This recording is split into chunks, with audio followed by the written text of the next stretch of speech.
நல்ல வாய்ப்புகள் விலகினாலும் கிடைக்கும் வாய்ப்பில் கடினமாக உழைத்தால் பல மடங்கு வெற்றி கிடைக்கும் என சென்னை உயர்நீதிமன்ற முன்னாள் நீதிபதி ராஜேஸ்வரன் பேச்சு. தி வீக்கெண்ட் லீடர் செய்தி நிறுவனம் மற்றும் ரத்னம் கலை மற்றும் அறிவியல் கல்லூரி சார்பாக சூப்பர் ஸ்டார்ட் அப் மற்றும் சிறந்த தொழில் முனைவோர் விருது வழங்கும் விழாவில் இதனை அவர் தெரிவித்துள்ளார்.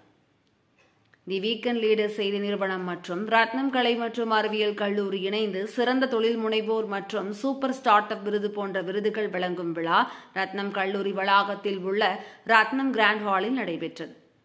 ரத்னம் கல்வி குழுமத்தின் தலைவர் முனைவர் மதன் செந்தில் தலைமையில் நடைபெற்ற இதில் தி வீக்கெண்ட் லீடர் செய்தி நிறுவனத்தின் எடிட்டர் வினோஜ்குமார் கலந்து கொண்டார். ரத்னம் கல்வி குழுமத்தின் இயக்குநர் சீமா செந்தில் முன்னிலை வகித்தார். செயலாளர் மற்றும் கல்லூரி முதன்மை நிர்வாகி முனைவர் மாணிக்கம் அனைவரையும் வரவேற்று பேசினார்.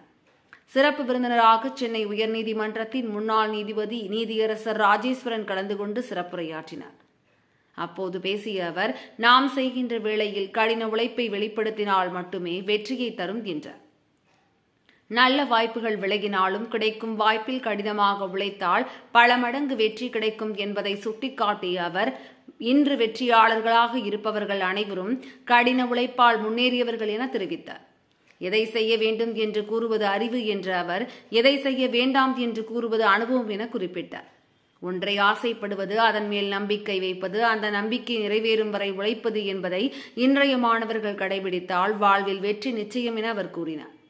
தொடர்ந்து நடைபெற்ற நிகழ்ச்சியில் சிறந்த தொழில் முனைவோர்கள் விருது கோவை பழமுதிர் நிலையத்தின் நிறுவனர் நடராஜன் மற்றும் தலைமை நிர்வாக அதிகாரி செந்தில் நடராஜன் ஆகியோருக்கு வழங்கப்பட்டது.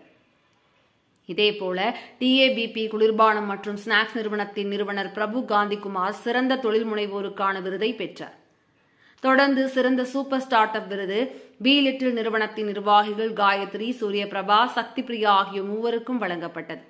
நிகழ்ச்சியில் தொலைக்காட்சி நிகழ்ச்சி தொகுப்பாளினி ஆர்த்தி, ரத்னம் கலையறிவியல் கல்லூரியின் முதல்வர் முனைவர் பாலசுப்ரமணியன், துணை முதல்வர் முனைவர் சுரேஷ் மற்றும் துறை தலைவர்கள், பேராசிரியர்கள், மாணவ மாணவிகள் என பலர் கலந்து கொண்டனர்.